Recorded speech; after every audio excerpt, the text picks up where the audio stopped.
Hey, everybody, welcome to Weekly Poll. Welcome to the Weekly Poll, the show right here on twitch.tv/EligibleMonster, where every other week some of the best minds in comic book YouTube get together to discuss what is going on. Well, I say the best minds, but it's the best minds in Joel. But we're here every other Tuesday. How did I know? You didn't give me the opener, so I'm giving a new one. We're trying something new. 4 years into the Weekly Poll, we finally have a new gag. We did it. Mission accomplished. Yes, I'm Benny the Comic Historian. Some of you guys may know who we are, who know who I am. Some of you may not, so let me explain real quick. I run the channel Comic Historian. I dramatically read your favorite comic books. Rob over there, I don't know where he's on the screen, he basically sits there and tells you what's going on in comic books, giving you deep dive explanations on everything. Yes, with a very Sal attractive and voice. Tiffany are from Comic Pop. And you got to stop saying that, Rob. Remember, people are now saying that apparently others think I said a very attractive voice, and I'm not changing that. That's my thing. So yeah, they can suck it up and deal with it. That's their problem. Yeah. Sal and Tiffany from the great channel Comic Pop, where you can find some of the best damn discussions about comic books, comic book movies, and the current releases. And Joel is from a wonderful channel called Cape Joel, giving you the deep down dive news and reviews of your favorite comic books as they come out. And once a year, he cooks stuff. Yeah. It's like an eclipse. It's a special event. So, yeah. Did I get everyone? Are we covered? Did. Yeah, All I think right, so. we're going to talk about Spider-Verse. Yeah.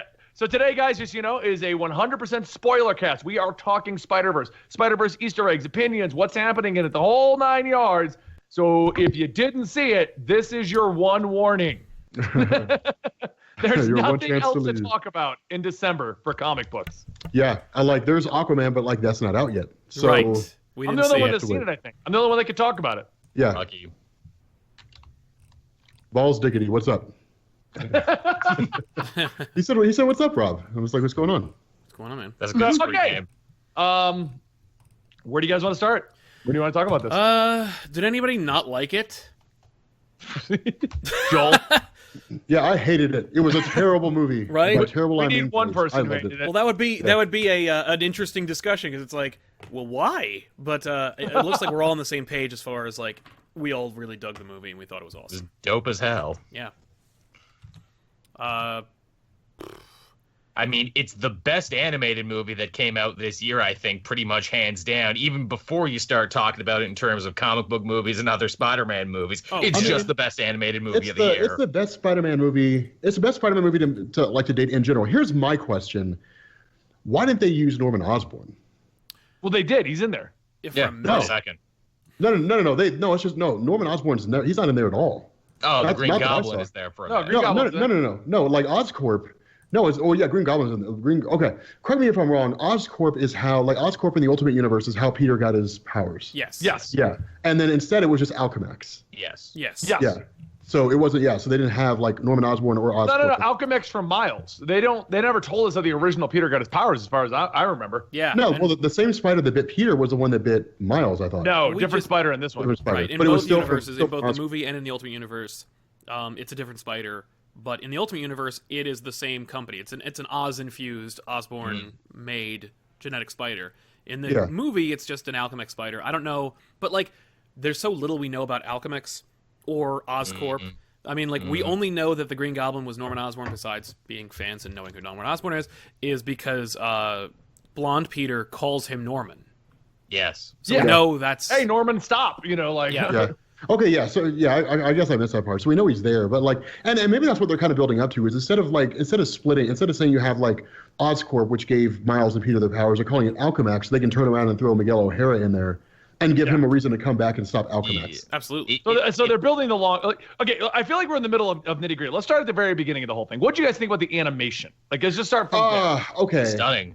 It was stunning and it was cool. The intros were gonna they almost drove me up the wall. I was like, okay, they got to stop this shit. Like the intro animation with like the flashing lights and shit. And I felt like I was at a rave, and I was like, I have to mentally prepare myself to be at a rave. I was not mentally prepared for See, I love the intro that animation they had. style, the flashy I didn't colors get and my all that glow stuff. sticks. I didn't drop Well, anything. the animation style I loved. It was just everything that got us to that point of the animation. I love the Miles segments where you had like the comic bubbles that came up. That was cool. Yeah. It's got this whole like Andy Warhol graffiti art, pop art thing going on, which that's a new thing they've added to Miles, saying that he's really into graffiti art. Yeah. Yeah, No, that was. the animation style is interesting because apparently Sony's even trying to patent that as their new animation style for moving forward in animated Classic movies. Sony. Of course they are. 2 steps forward, 1 step back. Hey, everyone likes our movie. How can we piss everyone off? Yeah. By saying no one can make movies like it. I felt like they overdid it at the very beginning of the movie, and then they found a better pace throughout as we went through the movie. See that. I could definitely see that. I feel like they wanted to open up though and just be like, look at this unique style. You really need to see how cool we can make the unique style. Yeah, and it's I liked it. I didn't feel like it was overwhelming, like you saying to come from a rave. I feel like that's just old man Rob being like, oh, cut up a flash of colors. Yeah, it's all the bright lights and the kids with the purple hair and the music and the noise. You already got me up past 8 p.m. This is ridiculous. Well, Rob, were you talking about when they did the intros for the characters, or they'd be like, okay, one more time? The opening credit to the movie. Oh, the actual opening credits? Oh, okay.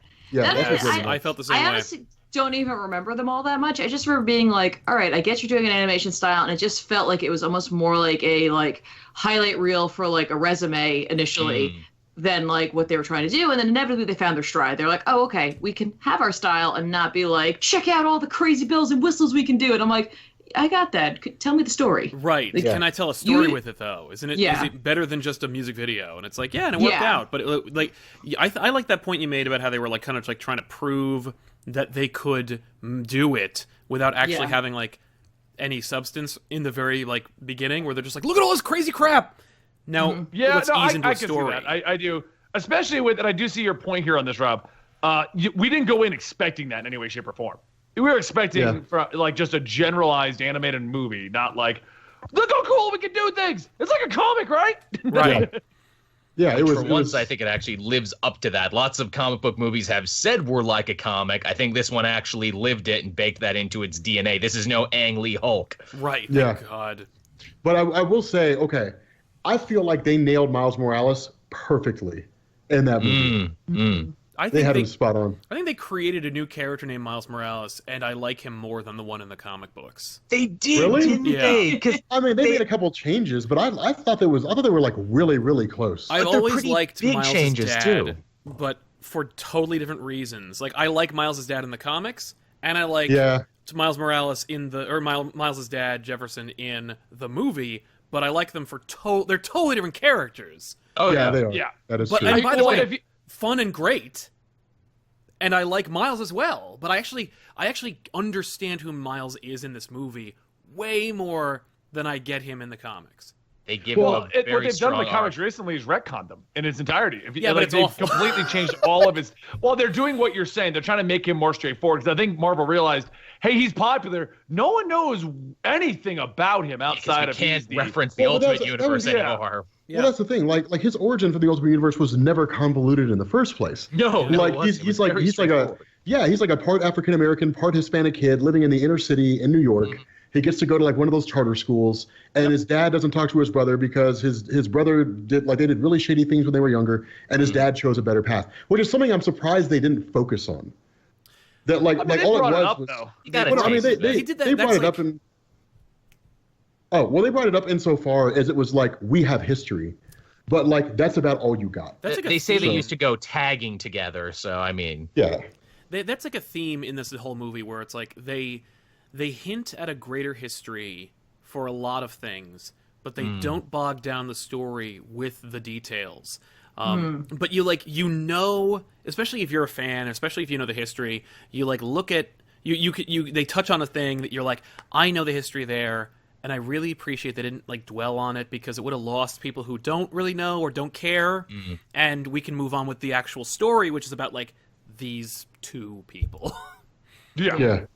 I mean, I really enjoyed the take they went on with that, with the whole thing though. Like, they cleaned up the story in my opinion, because I was waiting for them to go Spider-Verse on this and be like, cool idea. Now no one knows what the fuck is happening.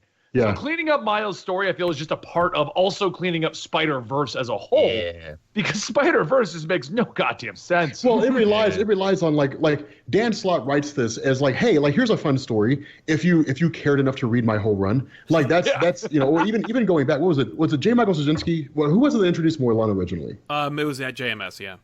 Okay, yeah. So like as long as like if you've been reading Spider-Man for like the last 15 years, then you'll enjoy this story. And if you haven't, well then I don't know. And like I don't know what to tell you. I think they were deliberately trying to like keep it grounded by making your villain a guy as opposed to like an energy vampire. Yeah, that's true. Even for a movie, that would have been a little far-fetched. And I mean, like, listen, Spider-Verse is a great-selling comic book. It is a premise that people really enjoy. They've made, like, multiple spin-off series from it. I get that, like, Spider-Verse, the concept, and, like, of the Inheritors is a way more universally accepted concept than what I like. Like, I hate everything about it. But, like, I'm actually relieved that the movie people were like, we're already introducing the idea of, like, a noir Spider-Man and, like, an anime Spider-Man. Like, let's just make it that there's a guy who's sad. Like, let's just keep it simple. Yeah. In this Spider-Verse movie. Like, that makes sense, because they can introduce other Spider-Man later on down the line. Right. Bring in more. And then, like, have they will. Grand Poobah movie where it's like Spider-Verse Infinite. And, like, all the Spider-Man that they've had in the movie so far all come together and they all team up. Oh, naturally. And they that's where save the Inheritors for later. Like, now that I've got you, here is our energy vampire family. Like, oh, great. Yeah, no, you could literally do that and just say, like, they caught the attention of the Inheritors when they started jumping from reality to reality. Oh, yeah. Or when, like, the... No, go ahead, man. Oh, I was going to say, you could keep it simple by being like, we show about 30 spider people, but only 8 of them have lines, because we're only going to see, like, a few minutes in each universe while the Inheritors, like, eat them. So, like, you can just chip away at that and save some time and effort. Like, I think that's the way that, like, Sony would probably go with it, but certainly it's smarter to do it then than now, and I'm so glad they did. Yeah. What did you guys think about the blonde Spider-Man apparently being implied to be Sam Raimi's Spider-Man? Yeah, I actually kind of like that. I kind of dug that. Yeah. Like a way to roll it back in without directly doing it, though? Yeah. I mean, honestly, I never really liked Sam Raimi's Spider-Man in the first place, but, it's... I get about that, you, Rob, the less I like you. I never enjoyed it. Like, I liked Andrew Lincoln Spider-Man. I thought he was a great Spider-Man. Andrew Garfield. Andrew Garfield, whatever. Andrew Lincoln. Andrew Lincoln. Andrew Lincoln. He was killing, like, he was fighting Electro and killing zombies at the same time. He's multitasking. Yeah. No, I enjoy the Andrew Garfield Spider-Man. It's just, I mean, the stories were kind of weak, but I thought the first Amazing Spider-Man was actually pretty good. But I didn't enjoy the Sam Raimi Spider-Man that much. It was okay, but never got into it. I don't think... I honestly feel like... I like to think that blonde Spider-Man is like Sony's idea of what their Spider-Man was. Like, I think that there's still an opportunity for them to be able to do Tobey Maguire Spider-Man someday in the animated movie. Because Maguire, like, how many? I mean, they did it technically in Spider-Verse, so they're like, did you see those two Spider-Man? One looked like Andrew Garfield, the other one like Tobey Maguire. Right. Yeah, and in the movie, obviously they did like scenes that were literally from the movies, like the scene of MJ and Peter at dinner, the upside down kissing, the dance number. All of those scenes, ironically enough, take place, except for the kissing scene. All of those take place without a Spider-Man costume. And Aunt May is totally different. And like, there's so much that isn't like the Sam Raimi movie that like it's more like this is. Like he's perfect, and he's the only superhero in the universe, and he's great at it, and he can do anything, and he's gorgeous, and it's like the hottest actor working today. Like, I think that is just like what Sony imagines. It's like their golden idol Spider-Man. Like, that's the property we bought, and here it is in movie form, but it's not quite specifically the Tobey Maguire Spider-Man character. I mean, if we want to Rick and Morty, we can say that was the next universe over. Right. Like, just slightly over. Because he's blonde even in the flashback with Uncle Ben. So it's not even like it's Ben Reilly, I dyed my hair Spider-Man.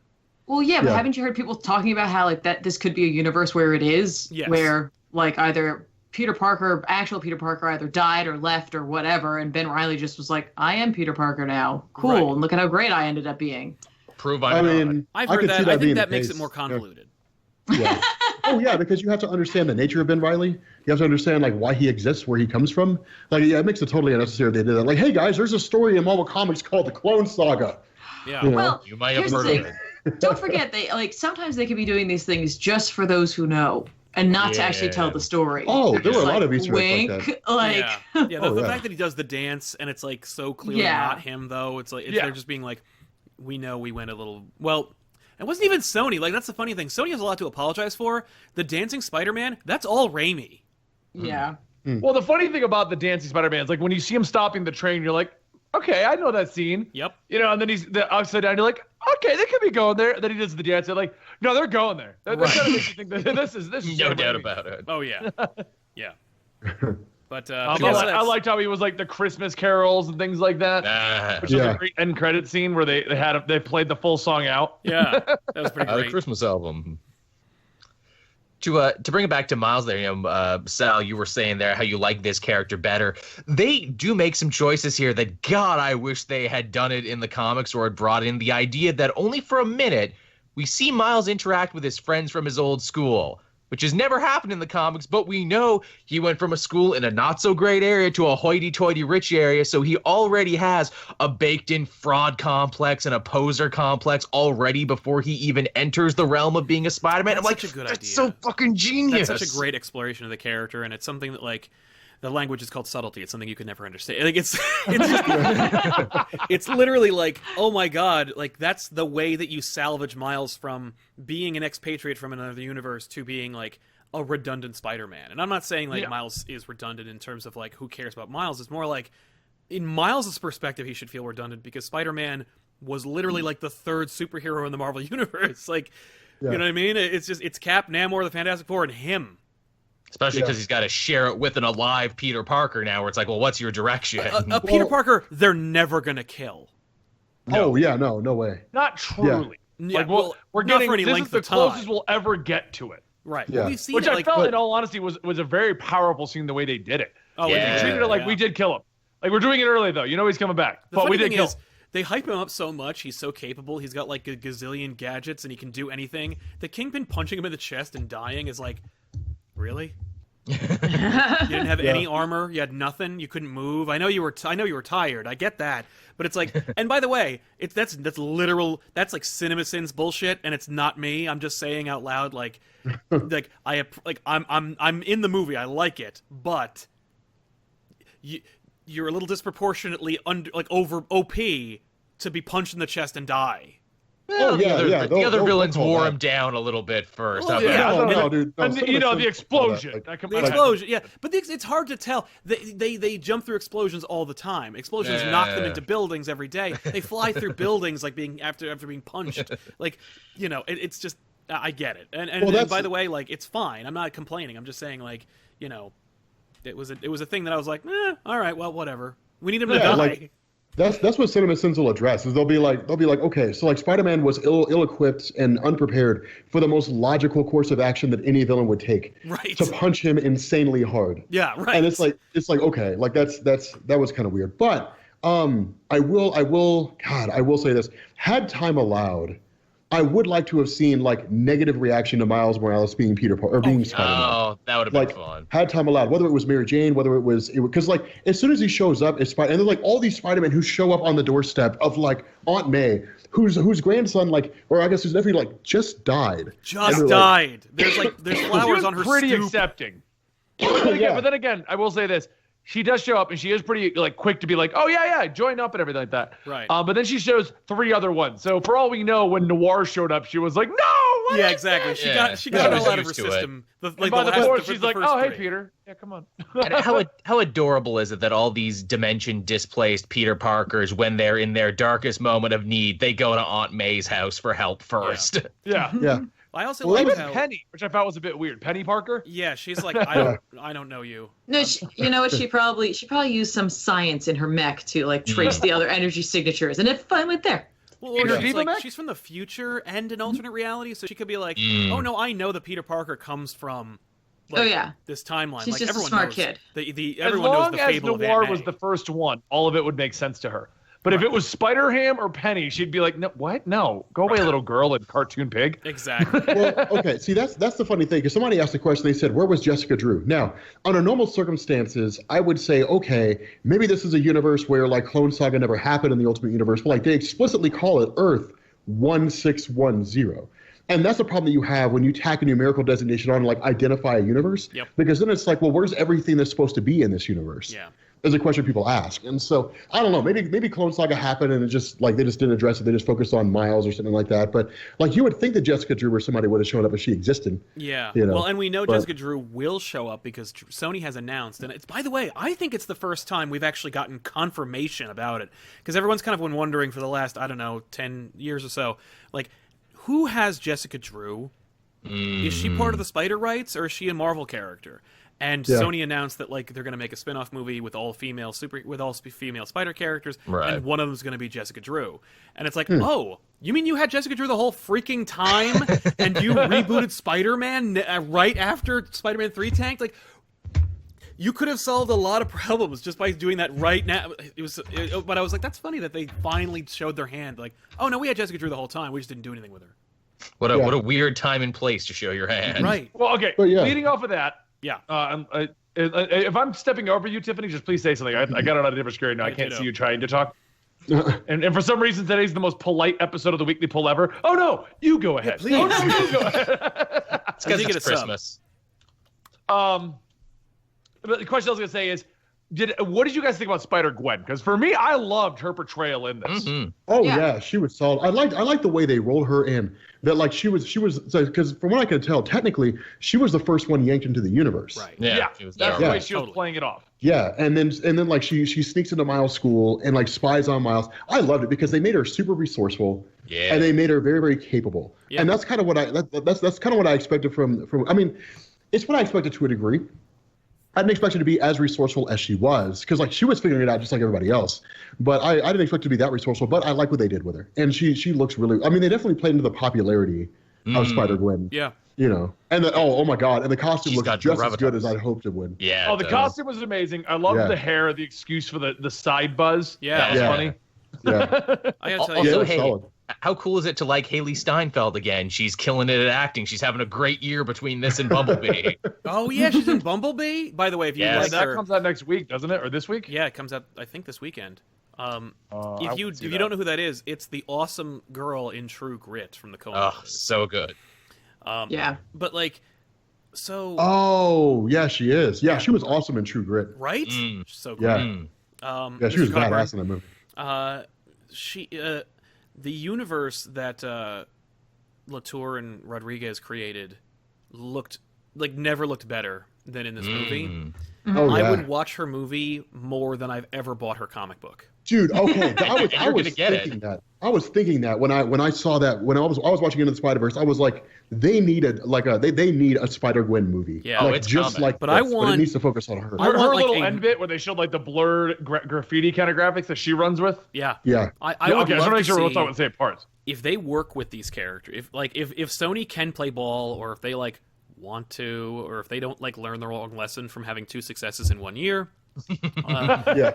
Which They will. Probably will, because it's Sony. Who knows? But hey, maybe Apple will buy them, and they can't make Spider-Man movies anymore anyway. But Yeah. but the fact Hold on, is, like, Apple's buying Sony? yeah, apparently Apple might be buying Sony. The rumor. Wow. Yeah. And if they do, Isn't Apple being sued by China or something right now? Like all of it. Yeah, they're always getting sued. All of China, yeah. I don't know about That's a all lot of of Sony. people. I just mean I'm just talking about Sony Pictures, but I don't know if they're going to buy like the whole thing. But that being said, I would love it if they were like, we're going to make a Spider-Gwen movie, make it like a solo movie, but work with Marvel so we can see the Spider-Gwen versions of Daredevil and everybody. Like, do it for real. And the Thing and the Punisher. Because part of what makes her world so great is that the different versions of the Exactly. Daredevil, the different versions of the Kingpin, and so removing all that, I don't know what you would do that would be interesting. Agreed. It would just be like, okay, cool. I mean, she's a cool character. Her universe is fun looking, but like, there needs to be more. And Oh yeah. you know, and I don't know if I want to just keep watching Web Warrior movies. Yeah. I would watch those every day, every night. That's kind of the issue that you run into with Spider-Gwen as a whole, is because her own universe hasn't even been that fleshed out. And It's so like super new. yeah, so with her own you got she's been around for what is it now, like 6 years or something like that? While since like 5 years? Spider-Verse. Yeah, so Less she's been than around. Miles. I wouldn't say 5 years. I think 3. I think Spider-Verse was 3 or 4 ago, wasn't it? No. Maybe 5 years. Yeah. So about 5 years. So she's been around like long enough for them to have easily fleshed out her own universe, but they've been focusing on her character in like the main Marvel universe after Secret Wars. Yeah. So and it kind of makes sense to a degree for the first 2 years because like she was an accidental success. Right. Nobody expected her to blow up. But then once it was obvious that she was a hugely popular character, it would have made a lot of sense to just like have the Spider-Gwen story flesh out her own universe and her own heroes and whatever they wanted to do with it. But no, I mean, her story did that. She's got like her Avengers, her Cap, her Shield, everything. No. I'm talking about like the bigger universe, like as a whole, not just Earth-based characters. Like literally. Okay. I see what you say, like what else is out there? Like what is her Guardians? What is her Annihilator? Exactly. Yeah, that whole thing. Because then what you can do is you can build like a whole universe around it. Yeah. But again, I don't know. I mean, regardless, like I'm really excited to see like what they could pull off with her own line of movies. Totally. So yeah. You mentioned the Web Warriors there, Sal, and I think that's another excellent point. They actually fixed a problem that the Web Warriors comic had, and that is, man, it's really boring to see a whole team of spider people who have the same powers. Here they fixed it by picking the right team. You got girl with robots, guy with gun, cartoon character with cartoon implements, and then you had Diva, pair them guy again. with gun. That too. And then to pair them with some interesting villains. So it's like, hey, here's Tombstone with gun. Here's Transforming Scorpion and Lady Doc Ock. See, it's pick a dance partner and fight for the final battle, and it all works. Yeah, it Who did was work. Lady Doc Ock? Vivian, I think it was. Like, I did not see that coming. I've never seen that. Neither did I. Yeah. I've Me seen neither, Lady but she Doc was Ock, but not awesome. that one. And Yeah, I loved assumed it was a reference to like the post-Clone Saga thing where there was a Lady Doc Ock it for a was. minute. She was. Yeah. But she looked saw- amazing. I saw a comment where someone was like, because of her introduction into that movie, they thought of Miss Frizzle, and then they're like, I was very uncomfortable that Miss Frizzle became a villain. I was like, I mean, that woman was this close anyway, let's be honest, okay? Oh, no, absolutely. Yeah, no, Miss Frizzle. I mean, you ever hear that theory that Magic School Bus is actually like a horror story? It really is. Yeah. I buy it. All right, children, we're going inside the human body. No! Loved the design on her tentacles too, how they like filled with fluid and everything, and how they snaked much easier than ones made out of metal. Again, just a lot of great thought put into really small things. Right? Yeah, I mean, I think Sony went out of its way to make sure that they put their mark on this movie, and for the first time they did it, like you said, with subtlety, where it wasn't like overly developed. Yeah. Like she just looked good, and you knew who she was, and it was cool. I don't know. Yeah. Oh my God. Okay. Originally, what Sony wanted to do was have a male version of Dr. Octopus, but he would have been like the dude from Big Lebowski. Yeah, I'm so glad that got dropped. Yeah. That would have been hilarious. Yeah. Hey, man, you're just kind of getting into my way, man. Can we all just get along? You know what? Octopus arms. Yeah, the If Doc of he- Eyes. Doing it for his rug. Kingpin had his rug hostage. If he had been like Walter from that movie, that would be something, I guess. Like, at least that would make more sense. Mark it, Smokey. Yeah. The Doc Ock was one of my favorite characters from the whole movie. Definitely. She was fun. One of my favorite characters was obviously Spider-Man Noir, because Nick Cage is impeccable in this film. he was hilarious. He It was- was I light matches and let them burn down so I can feel something. Yeah. Well, okay. I want to talk about that for a second because that's one of the things that I love the most. Like the characters we got enough to get to understand what they were about, but enough to be like, but I want to know more though. That's what I think they really did well in the film. Yeah, leaving us wanting more was a smart move. Yeah. There's nothing in that. I mean, I felt the movie ended too soon. I felt like this itself could have been a trilogy. Oh yeah. And we Glad just it move didn't. on to the next one. Yeah. What did you guys think about the image? This is the only problem I had with it. The way they made Kingpin look, I felt was just like, why did you choose? Oh, that? I loved it. I Did loved you? it. The brick I shit loved house, it. that's from the comics. Yes. That's a book. Yeah, That but is- here we talked about this the other day. It doesn't look just because something looks really great on as like a piece, as like an image, like a flat image, doesn't mean when you translate it to 3 dimensions, when you change your medium, that it works. And I think that that's where it failed, because it looks really cool when you draw it out, but then when you actually see it moving and having to interact in a universe that doesn't fit this, it makes you realize how much it doesn't fit in this universe and how unpractical it is. And while yes, I know we're watching a movie with people with powers and it is a cartoon, this just did not work for me even remotely. Like, how does he go places? What does he ride in? What are doors like for him? When he like, walked on that ledge, Tiffany, I was like, is that just gonna break? Right? Yeah. Right? No. How did he even get out there? It's cool that they were like, let's do Bill Sinkovich's Kingpin. It's just like, but it just doesn't. It's like, I know you want to do all these great ideas, and you have like 1,000 to choose from. For me, nothing. Everything. Like, Kingpin as a character worked in every single way. The only things that didn't work for me were the look and sound of the Kingpin. Oh, you didn't like Liev Schreiber? I was happy Liev Schreiber got to be in a good superhero movie. When I found out Liev Schreiber was going to be in it, I was like, Joel's going to love Kingpin. And I was like, boy, did I ever. And I was like, man, I think Liev Schreiber might be one of the most overrated actors in like no nerddom. Way! No way! Because like, if you think his Sabretooth was in any way good at all, like he was like Jim Carrey like Riddler that bad. And then him doing like this really obnoxious like Brooklyn accent that the Kingpin is in no way has and has never been portrayed as. Like, oh, you're gonna hate Ray Donovan then? I'm never gonna watch Ray Donovan. I was gonna say, I don't care about him, so I'm not gonna watch. Dude, if you think Liev Schreiber is overrated, go watch Ray Donovan. No, I'm not gonna watch your stupid show. I don't care about Ray Donovan. Oh, I don't like Liev Schreiber. Good. Rob, you and I need to go to Jersey and force him to watch Ray Donovan. We really do. Guys, I'll put a stop to this right now. I've been trying, I think, for upwards to a year now to get Sal Supernatural to be a thing. Right? Yeah. You're not going to get him to watch Ray I'm not Donovan. watching Ray I Donovan. was going to say, I'm like, we live a stone's throw away from New York. We don't need to listen to someone doing a New York accent. I could just go listen to a real one. I could just talk to my dad. I'm just saying, like, I don't need to hear a pretend one. And, like, regardless of if it works in Ray Donovan, I think the problem is there's a disconnect between having Kingpin have that voice, that look, and no one else. Yeah. It's at just all. so, like, whoa, what are you doing? Like, I liked the look, but that's what I kind of feel the same way. Like, no one else fit, and no one even acknowledged it. There was no giant person. There was nobody like, hey, Kingpin, maybe lay up the donuts. You know? Kingpin's look. If it was just when you first meet Kingpin, they were like, let's do the Bill Sinkovich thing, where he fills up the whole frame.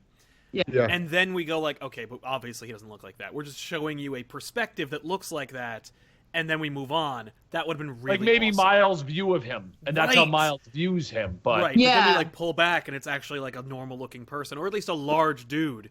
He can be large, but like when he turns and he's almost like only this big, like I was like, well, wait, what?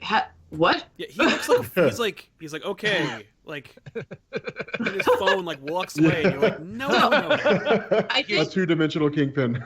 Yeah, I think honestly a better way to pull in an homage to Bill Sinkovich would have been to like show us Kingpin's office, and that's like the portrait that's there, a larger-than-life portrait of himself like that. Yeah. Here's a crazy theory. Maybe in an earlier draft, he was supposed to be from a Bill Sinkovich universe, and that's why he was trying to get the Collider to work to get home where everyone's a square.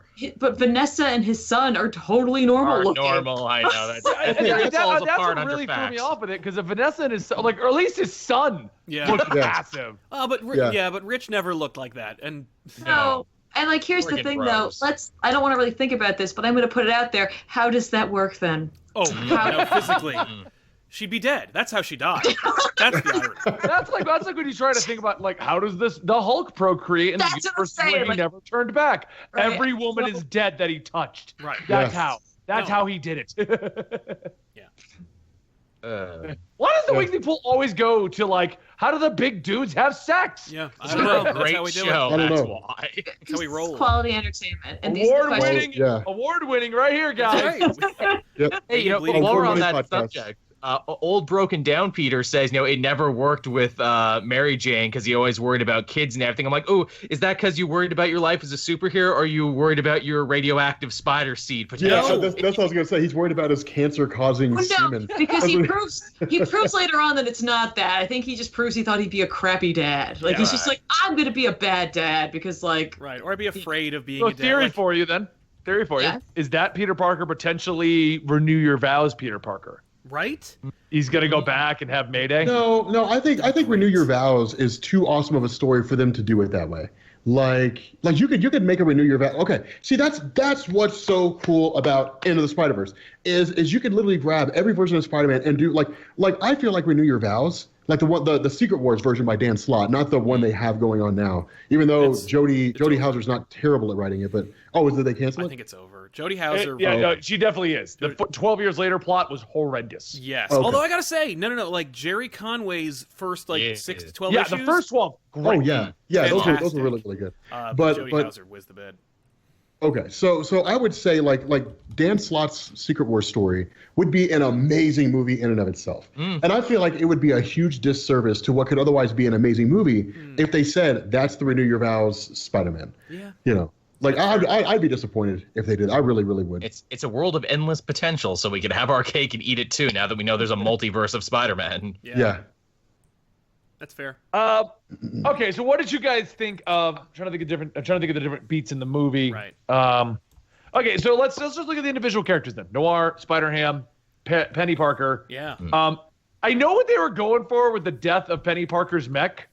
Did anyone actually care? Like, no, I didn't. Yeah. Well, once she rescued the spider, I was like, okay. Yeah, that relieved the tension. That was the only thing I was worried about. I was like, oh my god, this spider is gonna die. I barely know this character, but I'm so invested in this stupid little spider right now. Right, she's like the robot. Oh no, the spider's gonna die, and then she pulled the spider. And I'm like, okay, what? The robot did a sad face. Yeah, oh, no. I guess the beat there is meant to be that like she's out of the fight now because she doesn't have powers. Right. You know what I mean? Like there's nothing she can do. Right. Yeah. Yeah, no, that I agree with. I mean, it was that was one of the downsides. If I'm being an honest guy, I kind of felt like they should have done the solo films for the characters before they did this. Really? Because then it would have made them more relatable and interesting. The problem is they couldn't have pulled it off. No. Well, no, that's why I'm glad they did. It would have been too big of a gamble. Yeah, because now because of the popularity of the ensemble movie, they can go back and make solo movies. And they can make solo movies based on what characters people like the most. Because Spider-Ham.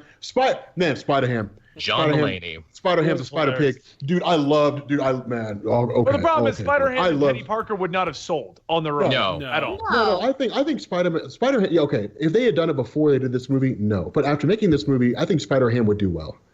Especially among young kids. You know, they made it like a PG movie or something like that. Sure. Yeah. I mean, I'm not going to go watch it personally, but no. Sure. Yeah. And to be fair, I think Penny Parker, right, in her diva mech. I probably would, yeah. I think it was good though that they didn't make us too invested in those characters because that's not who the story's about. Like, yeah, it's called Spider-Verse, and yeah, these other Spider characters show up, but it's really about Miles' journey to becoming Spider-Man and his story with Peter Parker and his story with his dad. And so, like, if you had investment in those other characters in that sense, then you'd lose that. It would get muddled. It wouldn't be as much about Miles anymore. So, like, I think they did a really good job of making this an ensemble cast, but focusing really on one character and his relationships with others. Yeah. I like that because I really like the story they told of Miles. I like how we did get a Peter Parker story, even though he was secondary. Right. And I like how we even got a little bit, like, we made Spider-Gwen the female protagonist. Like, she didn't get much of a plot, but we got a feeling for who she is. Well, and, like, what's funny is for her, like, she replaces Peter Prime or whatever by being the most capable one. Like, she's the one who's like, I've got it covered. Like, I know how, like, my Uncle Ben is Spider-Woman Peter. For a while. He's dead, but, like, that happened a while ago. I'm Spider-Woman. Like, I'm the only superhero in my universe. I don't have to be, like, she's been holding the bag the entire time. And she's, like, really capable. I really like that, like, she doesn't have any internal drama. The only drama you really get is, like, like maybe a moment where you're kind of like, she might be a little sad and protective of the fact that, like, Peter Parker died and that there's another Peter Parker here. Like the Aunt May Peter Parker stuff, we don't dwell on it at all, and instead we, like, let the audience go, like, that's kind of a nice little moment, like, and that's it. Because she's being too capable. She's like, I got to work on this right now. I don't have time for that. How powerful a scene is it when we actually get to see Miles don his costume, a remixed, graffitied version of an old Spider-Man suit set to Hello Danger, a song that I had never heard before, but you better believe when I got home from the movie, added it to my playlist and have been blasting it all week. It's great. That was moment. I love that costume so much better than any costume he has worn. Miles Morales? Yeah. Yes. The graffitied one, I'm saying. I like the one that they did in the movie better than his other costumes. I think I do too. It's really good.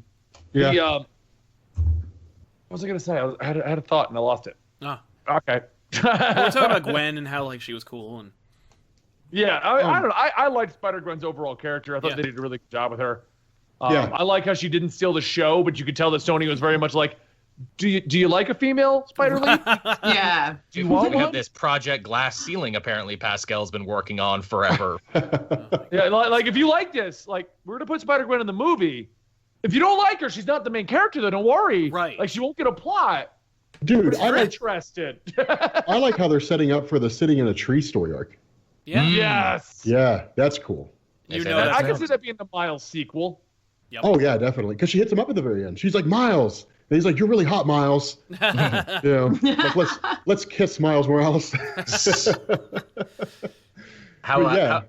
How fun was it too? We had Gank in the movie, but he wasn't actually in the movie. Miles introducing himself to his roommate was a big thing for the very end of the movie. Well, I mean, that's because Genki Lee is in Spider-Man: Homecoming, so Right, he's in right. Marvel Cinematic Universe. And she changed his name, but we all know who it is. Yeah, we all know who it is. Yeah, it's basically Genki. Okay, I will say. So what, okay, every movie he's just going to be silent Asian protagonist? Yeah, basically.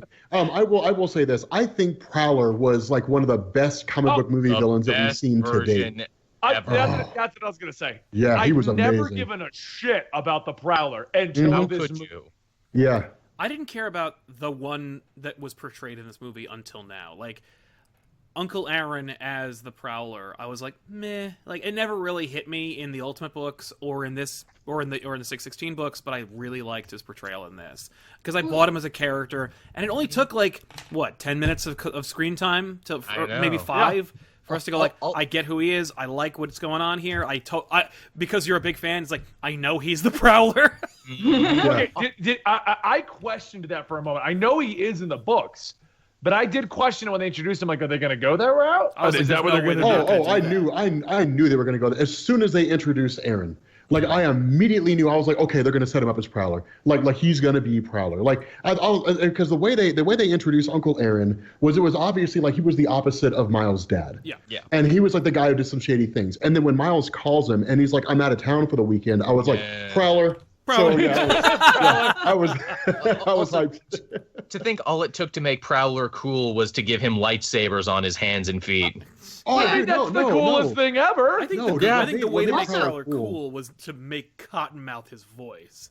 Yeah, well, that helped too. Okay, and what made Prowler so awesome in the movie was that he was menacing. Yeah. Like he was menacing, and like he was legit freaky and terrifying. Mm-hmm. Yeah, and I was like, dude, that's awesome.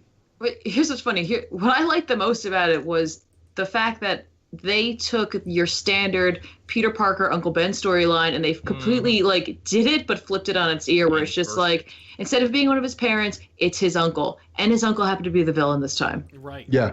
And it's like, what a clever way to be true to the Miles storyline, give a shout out to Peter's typical origin, and make you also allow him to have his family for the time being, and to give him a different relationship with his dad in a sense, I was like, that is just clever, just really tight storytelling right there. Right. Yeah, Uncle Aaron's death is arguably better here too in the movie than it was in the comics, because in the comics it's kind of rushed. It's just, I did a stupid thing and blew myself up. You're not at fault, Miles, but I'm dying on you. Dude, I'm dying on you. Jeez, Uncle Aaron. No, it's all over now, Miles. Okay, that was one of the cool things, because there's a point in the movie when Fat Peter Parker, when him and Miles, Fat Peter, when him and Miles are talking, and Miles runs off, with great power must come great responsibility, and Peter tells him to be quiet, don't even say that.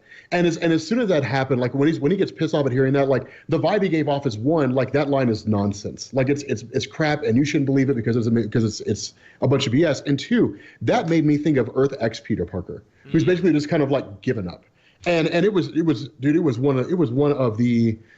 God, man, dude, I loved Miles. So many notes it does. It has so many notes, and it does so well. And because I love seeing a version of Peter Parker who was literally jaded and just gave up. Right. And I was like, because you would think some version of Peter would have done that at some point. He would just be like, you know what, it's just not worth it anymore. I mean, that's what Earth X Peter did. He was 46 and he'd given up. I like that he's just in a rut, and it that rut just extended to a believable, realistic amount of time. In a movie, your rut is as long as the Act 2 can last until the female protagonist gets you out of it. But, in reality, like, you can be in like a 5-year rut. Like, you can be like down on your luck, but still have to like pay the bills and do it, but still like just be kind of messed up. And the idea that like we got this Peter Parker, that my favorite character was failure Peter Parker, because he was the kind of person, like, because he's like, I gotta be Spider-Man, like, I'm compelled to do it. I interpreted his thing of like Miles being of him yelling at Miles being like, don't say that, is like, don't throw that in my face. I throw it in my face all the time. Like, whenever I wake up and look in the mirror, I see that and I hear that. I don't need to hear it from you. Like, so. Well, yeah. I feel like I get what you're saying here, where it's like Peter Parker in that universe rose to the challenge when his uncle died, like, got over himself and the failure he had there. But Peter Parker at this age doesn't have the same, like, gumption. He's already been beaten down by the world. And so when he fails simply with his marriage, because it's just like either he makes the wrong choice or he like doesn't step up or have the conversations he needs to have, like, he just goes into himself because it's just like, I can't bounce back like that anymore. But he's still Spider-Man. And it's like why I love that movie and why I like that version is because, like, when he steps up or when he shows up and he's like he's web swinging and doing anything, he can do it. Like, he's like, no, I'm really good at this thing that doesn't pay bills, kills my uncle, and doesn't really help me in any way, but helps everybody else. Like, that I can do with my eyes closed. I can be Spider-Man with my eyes closed. It's being a capable adult that's the problem, Miles. So, like, seeing him teach Miles is like, oh, I could do this. Like, I can hack into computers and I can swing through, like, forests and stuff. But, like, when it comes to, you know, actually, like, sealing the deal with my wife or like figuring out what I need to do like professionally, or because this is also Peter who lost Aunt May. Like, Aunt May's dead and he couldn't like commit to a family with Mary Jane. Like, that kind of stuff is like kind of like elevated and deep, and I kind of dug it. And it's like, it's the kind of stuff that I would expect from like a Spider-Man from now, and it's really cool they didn't do it. Like, I dug that. I was like, this is cool, and it really worked for me. And it was like, it was great that Miles is the protagonist, but Peter gets like a full three act structure arc in the whole series. Like, it's dope. Yeah, it was almost as if, well, it's almost as if Sony sat around and went, okay, we want to do another Spider-Man movie, but we want to branch out because we can't keep doing Spider-Man movies. Right. But no one's going to go see a Spider-Man movie without Spider-Man. So give him a story, but don't make him the primary. Like, this whole movie just felt like one giant Sony experiment to see if they can finally make. Surely.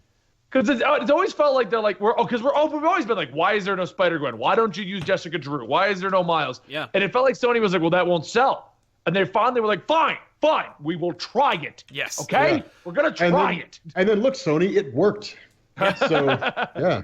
It's amazing what happens when you listen to people who know what they're talking about. So it's also a move, too, that I think had to be born of just complete desperation, where it's like, fine, we'll do a Venom movie without Spider-Man, and we'll give you all these other Spider-Man. One of these ideas has to work, damn it. If we hit our head against the wall, we'll hit oil at some point. Yeah. And they did, both times. I fear for the future, because, like, Sony being like, well, now we know what we're doing. I mean, like, because we know what we're doing. We always know what we're doing. And you know, we're Sony. And you know, maybe Peter doesn't want to be in Infinity War 2. Like, I could totally see them just completely screwing up, and then like going like, you like spiders? Oh, I'll give you a spider, and then you just get like 16 Spider-Verse movies starring every single version of Spider-Man, but like every year, and you're just like, just no. Like, it'll be like Once Upon a Deadpool style. They'll just keep re-releasing Spider-Verse, but like now with 20 more minutes of Spider-Ham. Yeah. Is anybody going to see that Deadpool movie? I hear no. I'll see it on YouTube. It's horrendous. No, it's a PG-13 Deadpool movie. It's a goddamn recut of a movie. Jeremy Johns thinks that. He said it's the made-for-TV version. That's what that is. Yeah. Why would I go see scam. That? If you don't, you might not see Deadpool in the MCU, because I feel like that's an experiment that they're doing to see, like, can we make Deadpool PG-13? No, you'll see Deadpool in the MCU. It's just a question of, should we make him rated R or should we make him PG-13? That's all that is. You're going to see Deadpool in the Marvel Cinematic Universe, man. One way even if they sit down and they say we can't give him his own movie, we'll just have him featured in everything else. Because I'll be honest, man, I think it'd be hilarious to see Deadpool just roaming through like Avengers 5 and just be like, huh. And just kind of looking around like, well, that's interesting. Or like just getting a cup of coffee and like somebody comes crashing in and he's just like, huh. And just goes back to drinking his coffee. Or he's giving like play-by-play commentary. That'd be hilarious. Or it's like the Wolverine cameo in First Class. Right. You want to join? No. Yeah, I'll use the F word in this PG-13 movie. That'll be mine. Yeah, exactly. But yeah, no, I don't. I mean, it's Into the Spider-Verse was, in my mind, definitively the best Spider-Man movie we've gotten to date that did not focus explicitly on, or that included Peter Parker, but in terms of like what a Spider-Man movie can be, like in its totality, was the best one. I mean, if we're talking about like Peter Parker-based Spider-Man movies, Spider-Man: Homecoming. But in terms of like answering the question, what can you possibly get away with? You think it was? I think this was better than Homecoming. I'm not even trying to. I think Homecoming was better, but you could make the argument. But I think sitting down and like answering the question, how far can we push a Spider-Man movie? Yeah. I think this was an extraordinarily great answer to that question, and it was yeah. I'm really excited to see what they come up with next. Right. So, I'm excited. I liked it, and I'll give Sony the benefit of the doubt in terms of seeing more. But I'm going to be cautiously optimistic. Well, it's Sony. You gotta be. I can't, especially when they got 2 hits. No, and like I still haven't seen Venom, and I've seen a couple scenes from it already, and I'm like, I think I was right about Venom. I'm sorry, $18 million worth of the rest of you. Like, you're wrong. So wrong. I don't think so. I think Venom sucks. Your opinion sucks. The words of Rob. You can have your opinion, but it's wrong. Right. That's such a you're welcome to be wrong if you want to. Venom broke new ground in being possibly the most hollow superhero movie ever made. Oh, dude, you're so full of... Dude, I love Venom. Shut up, Joel! I didn't say it was bad. I said it was hollow. That's the thing. Being bad would have to mean it tried, and it didn't. No, it felt hollow because they cut 45 minutes out of the damn movie. But and it took 3 months to make. Explained that was the best parts of the movie. and he told me, like, yeah, they cut out like all the best parts of the movie got cut because whatever. Jokes. But no, this movie was spectacular. This movie it got me amped up. It got me really excited for what could be done with an animated film, because obviously with an animated film you can push the limits on what characters can and can't do, because you don't have to deal with live action people. So you can go to extremes with like Lizard. Like Green Goblin just being like enormous in size. Right. You can go with all these crazy things, but it also teased what they could possibly do later on. And that's what I think was the real selling point for a lot of people coming out of the movie is like, look at where they're going to go. Now, here's my question. All right. Post-credit scene. Yes. Mm-hmm. What do you guys think they're going to do with Miguel O'Hara? I think we're going true Web Warriors. That's what I think. I think so too. Yeah, I think he's trapped in a hell of the 1960s. So Don't you point at me? Yeah, I think they could go full web, but see, that's my question is, he's like, well, let's go back to the beginning. And so I feel like if they made a Miguel O'Hara solo film, or if they made like Spider-Verse, whatever it is that they put Miguel O'Hara in, I could see them using the first act with Miguel O'Hara to basically fill in the gaps on how blonde-haired Peter Parker became Peter Parker, and like literally looking at all the holes that people pick in this and say, what were all the problems with this movie, and using Miguel O'Hara as like a retcon machine to go back and just kind of like explain it all and make it all make sense and fill in the gaps from the first movie, and then go forward. But I don't know. I mean, it'd be kind of cool if they did that. And there were a couple instances like we just didn't catch things, and it was actually like Miguel O'Hara who saved them a couple times. That's and you just didn't know. But I can see the fun in that, like going back in and retconning some fun things. Kind of like remember our original theory with Ant-Man when he first got introduced? Yeah, that he was going to pop up and show him in all the movies. That would be cool. Yeah, you do the Rosencrantz and Guildenstern are dead, but for Spider-Man. Yeah. Yeah, whatever that means, Joel. But that's exactly what I thought. I was like, I'm just gonna nod. It's Joel's world, and it's Joel's world, and we're all just here in it. Okay, fine. Lion King 1/2 for those of you who saw that, because it's the same basic. No, I never saw Lion King 1.5. I saw Lion King 1, and I was like, I'm never watching the sequels. But yeah, Miguel O'Hara is Spider Cable. Exactly. He's like, oh my God, we have a thing we need to fix. Well, just send in Cable, and he'll fix it, and everything will be okay. I'll take whatever. Spider-Man 2099 looked great. Nueva York looked super cool. Oh my God, it looks amazing. I don't care. I'll see. I would watch a Spider-Gwen movie solo. I'd watch a Spider-Man 2099 movie solo. I'd watch a Spider-Man Noir short in the front of every single one of these movies, like Katie and I talked about. where it's like just okay. My only complaint with Noir is they made him a little cheesier than he actually is in the comic. he's a total joke. Yeah. Oh, he's badass in the comics. Yeah, but I mean that's why they got Nicolas Cage. I mean, to be fair though, Nicolas Cage could still probably pull out badassery if need be. Yes. So like if they were to do that, he could probably go back and forth. But they knew exactly what they were doing. No, I feel like if they were going to go for badass Spider-Man noir, they would have got like Liam Neeson, or they would have got like Jeff Bridges or somebody like that. of skills. No, not even that. Just because of the voice, like Liam Neeson. Did you say Jeff Bridges? Okay, here's a reason why. Because as voice actors, like they can make some menacing ass voices. So like if you're looking for a guy who's like dark and gritty and like mysterious and gritty, and menacing, like I'd grab one of those guys. Yeah. I mean, you don't want to grab Morgan Freeman because then he would just sound like God. You know, like Jesus Spider-Man. You know, Jesus man. So, he could be Cosmic Spider-Man when we eventually see him. yeah, Spider Jesus. Oh yeah. Morgan Freeman could be he could be Cosmic Spider-Man. But like Spider I was Jesus. bitten by a radioactive spider, and it gave me great powers. Then I also got the power Cosmic. Stop! I got You're not the- Morgan Freeman. You're Joel. Yeah. Well, yeah. I mean, yeah, of course I am. Cosmic Spider-Man is Spider-Man with the Enigma Force, Joel, not the power Cosmic. Whatever. My God. Joel, learn the comics. It's multiple universes. You can do whatever the hell you want. It's from the Joel. It's from the microverse. My God, you know what? Don't even All worry. right, well, let's wind down here because we're coming to the. I think we're kind of like retreading some ground. Wait, hang on. We didn't talk about my favorite Easter egg, Oh, go for it. Yeah. which I'm going to post. That's what I literally was going to ask next. Did we miss anything that anyone really wants to hit? Not really. It's not even like a big really, deal, but like when they're in Times Square, basically, there is a poster up that says "From Dusk Till Dawn," and it's like a sequel to Shaun of the Dead. And I was like, "What? Okay. So random and so incredible." Yeah. Here's Do you why think I it's caught going to that, be legit? No, but I wish it was. I would watch that. Okay, here's why I caught that. I watched Shaun of the Dead less than a week ago. So that's like I was like, is that Shaun of the Dead? And then yeah, From Dusk Till Dawn. But yeah, that was a cool little Easter. Yeah, it was just so random. I was like, really? Yeah. Does Sony I have want the that rights poster for my house. to the I don't know. Toretto movies? It seemed like Edgar Wright was as surprised.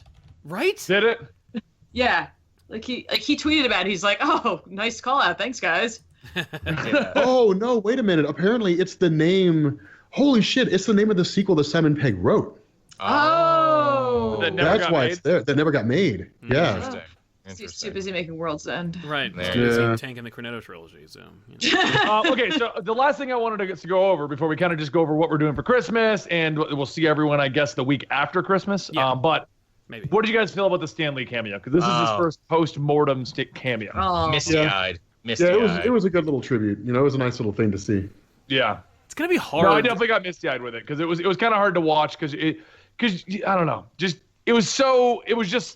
I don't know what to say about it, but it was very moving to see that. It's the context that makes it even harsher that Spider-Man has just died, and then we see Stan Lee reacting to it. Yeah. It's just that. It's the fact that it'd be one thing when you see at the end where like there's a thank you to Lee and Ditko, or you know what I mean? Like that's one thing where you're like, oh, that's so sad.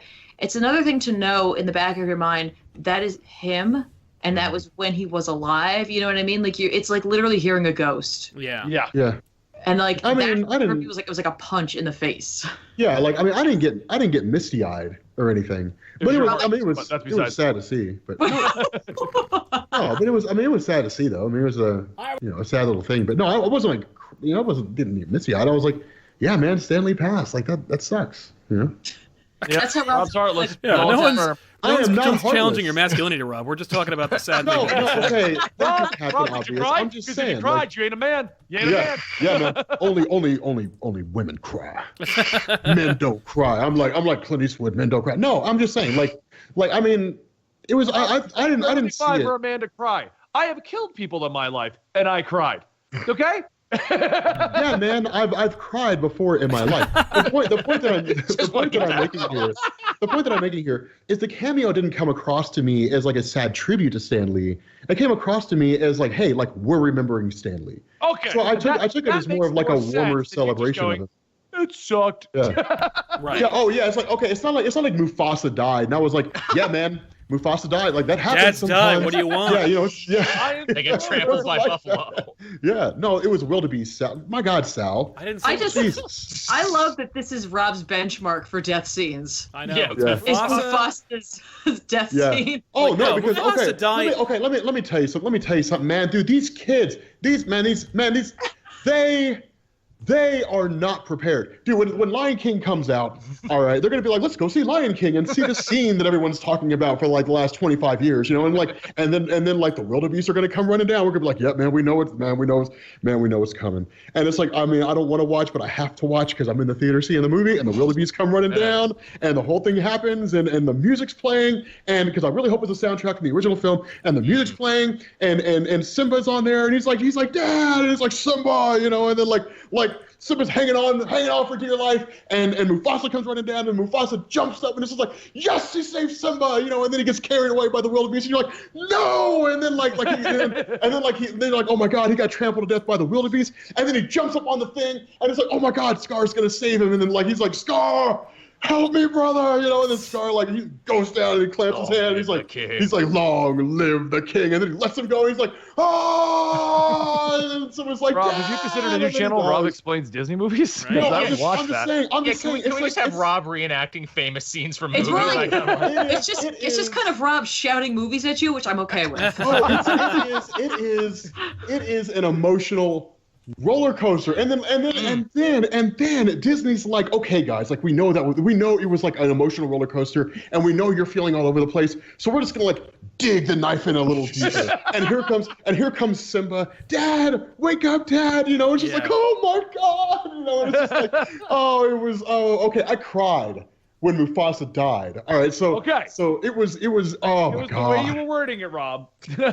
well, now that we have a baseline. Yeah, dude. The baseline is it has to be Mufasa level of dying. Oh, okay. Well, no, not okay. Yeah, kind of. I mean, that's kind of the case. But it was. Right. Oh man, it was rough. So what is everyone doing for Christmas? And guys in the chat, we will not be here next week. We will not probably be here the week right after because of the holidays. Mm-hmm. So it'll probably be another 2 weeks off till the next episode. Then we'll be back to normal. We are announcing it this time so that when we miss a week, we don't get 1,000 tweets of, did the weekly poll end? Yeah. Last Christmas. And even now we'll still get it because we literally told them last year that we were taking off for like a month or something like that. I will be out of town up until the beginning of January. So. Ooh. Yeah, that's what I thought. That's why I assumed the first one you come back, the first one we're all back to work. We're not going to jump right into a weekly poll. So. Yeah. So what do you guys do for Christmas? Because I am literally doing what I did at Thanksgiving, vegging out at the house with my beautiful wife, alone, where no one can bother me.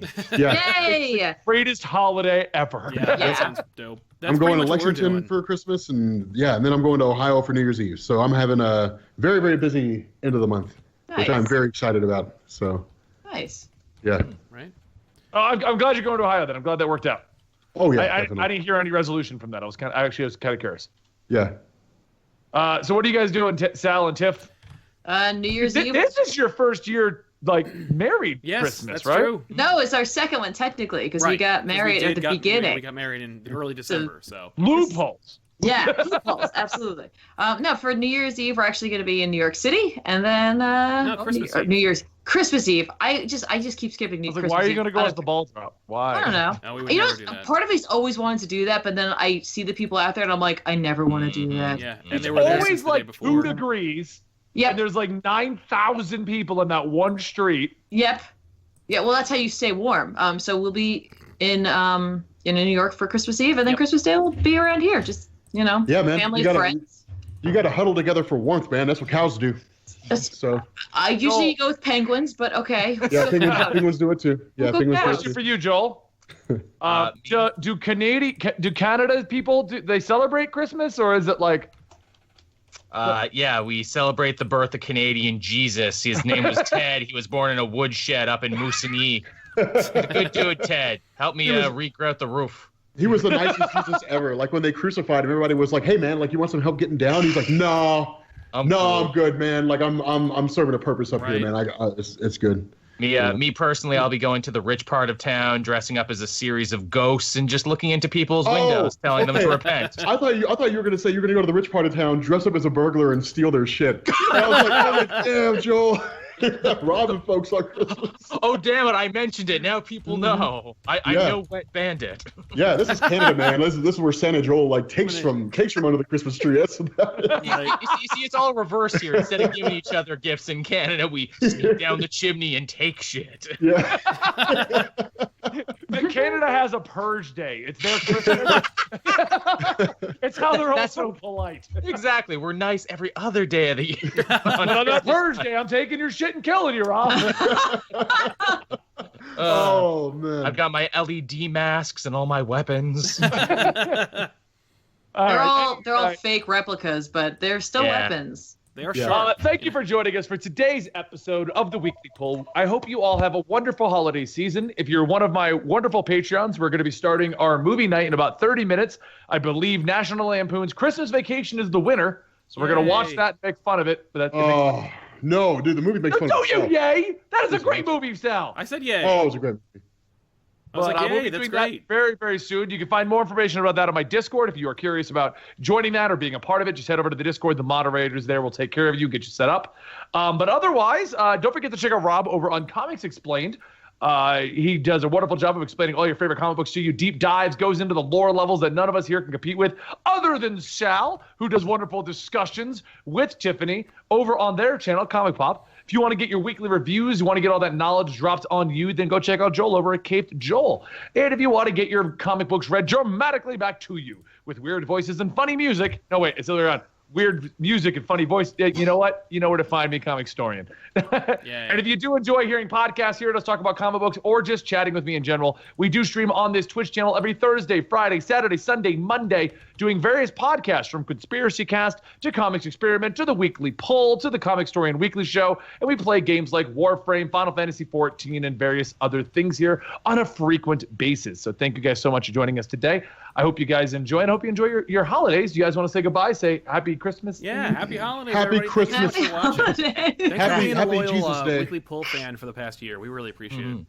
Yeah, definitely. Thank you guys. But happy Christian Christmas, Jesus Day. Bless us, yeah. everyone. And don't forget to get your New Year's resolutions ready to go, everybody. Yeah. They're coming up. Oh yeah. Right? Mine is to be nicer to Joel. That ain't happening. That's a week-long resolution. I liked Joel's reaction. Yeah, that's going to be a fail. Yeah. All right, guys. We'll see you later there. Later, guys. So long. Now you're hosting. You got to cut. I know. I'm getting to it. Hang on. There we go. All right. Bye-bye.